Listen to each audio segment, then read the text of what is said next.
សួស្តីបងប្អូនទាំងអស់គ្នានេះគឺជារបៀបក្នុងការ set up tool Telegram bot របស់យើងអញ្ចឹងនៅពេលដែលអ្នកទាំងអស់គ្នាទទួលបាន file ពីខ្ញុំអញ្ចឹងអ្នកទាំងអស់គ្នាអាច extract វា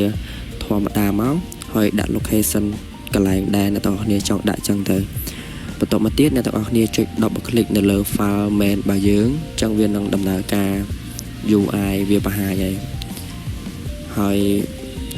នេះគឺជារូបរាង tool របស់យើងអញ្ចឹងបើយើងកន្លែងទៅលើទៅមើល header ហើយមានពាក្យ file អីហ្នឹងគឺវាមានមុខងារផ្សេងៗជាច្រើនទាំងការ import file export file data អីផ្សេងៗគឺវាមានទាំងអស់ហើយយើងក៏អាចដាក់ dark mode អីផ្សេងៗដែរហើយចំពោះកន្លែង help នេះគឺយើងបានទៅសេប្រាប់តិចតួចទេអត់អីទេអញ្ចឹងខ្ញុំសូម demo លឿនបន្តិចអីដោយសារតែនេះគឺជាវីដេអូសម្រាប់ demo ក៏ដូចជាការ set up tool របស់យើងហើយវា easy ក្នុងការប្រើទេអញ្ចឹងអ្នកទាំងអស់គ្នាចូលកន្លែង file កន្លែង import នេះគឺបើសិនណាបើយើងមាន account Telegram របស់យើងស្រាប់អញ្ចឹងយើងគ្រាន់តែ import មកវាលឿនជាង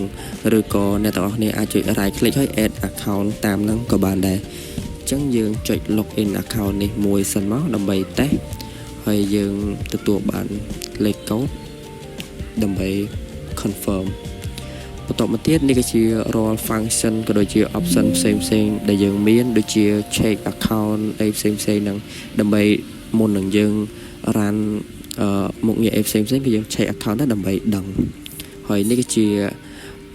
ការ scan account របស់យើងដើម្បីបានន័យថាយើងចង់ទាញ user ឬក៏ member ហ្នឹងចេញពីក្រុមណាអញ្ចឹងគឺយើងអាចដាក់ user ដាក់ URL កន្លែងនេះបានហើយយើងដាក់ delay ក៏ដូចជាដាក់ចំនួនអីចឹងទៅអញ្ចឹងគឺវាដំណើរការនេះគ្រាន់តែជាឧទាហរណ៍ងាយហើយខ្ញុំនឹងសារវីដេអូលឿនដើម្បីកុំឲ្យអ្នកទាំងអស់គ្នាចំណាយពេលមើលយូរហើយបន្ទាប់ពីយើងបាន scan member ហើយវា load ទិន្នន័យនៅក្នុងហ្នឹងហើយយើងមាន add contact add អីចឹងទៅនេះជាដំណើរការដែលខ្ញុំឧទាហរណ៍ឲ្យមើលយើងដាក់ចំនួនដាក់អីចឹងទៅហើយ tool នេះគឺវាងាយស្រួលប្រើមែនទែនហើយនៅពេលដែលអ្នកទាំងអស់គ្នាយក tool របស់ខ្ញុំទៅប្រើគឺមានការ support personal ពីខ្ញុំទៅដោយសារតែ tool នេះគឺខ្ញុំអត់បានយកពីខាងវៀតណាមឬក៏ខាងពីណាទេគឺខ្ញុំទៅសេដោយដៃខ្លួនឯងអញ្ចឹងសង្ឃឹមថាអ្នកទាំងអស់គ្នានឹងគាំទ្រហើយនេះគឺជា process ក្នុងការ add contact ហើយមាន invite មានអីចឹងទៅហើយចំពោះការ store តន្ន័យគឺយើងបែងចែកផ្សេងគ្នាដាច់ដោយឡែកល្អមែនទែនដូចជា filter អីផ្សេងតាម account លេខនីមួយៗចឹងទៅអត់ឲ្យអ្នកទាំងអស់គ្នាច្រឡំទេ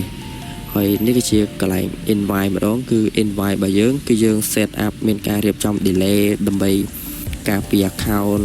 ហើយយើងនឹងបន្ថែម VPN ក៏ដូចជា proxy អីផ្សេងដើម្បីការពារ float rate ក៏ដូចជា spam ពី Telegram អីចឹងទៅអញ្ចឹងអ្នកទាំងអស់គ្នាមើលវីដេអូដែលខ្ញុំបានដាក់ចឹងទៅវាមាន URL សម្រាប់បញ្ចូលសម្រាប់អីចឹងទៅអញ្ចឹងគឺយើងតេស្តបានប្រហែល function នេះដូចជា auto chat អីហ្នឹងគឺមានច្រើនជម្រើសទី1យើងអាចmessage ទៅគេ auto តាមរយៈ user ទី2គឺយើង message ទៅគេតាមរយៈ URL group បានន័យថាមកក្រុមហ្នឹងមានប្រមាណ100នាក់អញ្ចឹងយើងគ្រាន់តែដាក់ URL របស់ក្រុមហ្នឹងទៅគឺយើងអាច send message ទៅកាន់អ្នកដែលនៅក្នុងក្រុមហ្នឹងអញ្ចឹងនេះគឺជាឧទាហរណ៍ដែលខ្ញុំ send message ទៅកាន់ account ខ្ញុំមួយទៀតអញ្ចឹងឃើញថាវាជោគជ័យអស់ហើយវីដេអូរបស់យើងក៏ដូចតែមានតែប៉ុណ្្នឹងដែរទេអញ្ចឹងអ្នកទាំងអស់គ្នាបើសិនណាបើត្រូវការអីអាច contact មកខ្ញុំបានគឺតម្លៃរបស់វា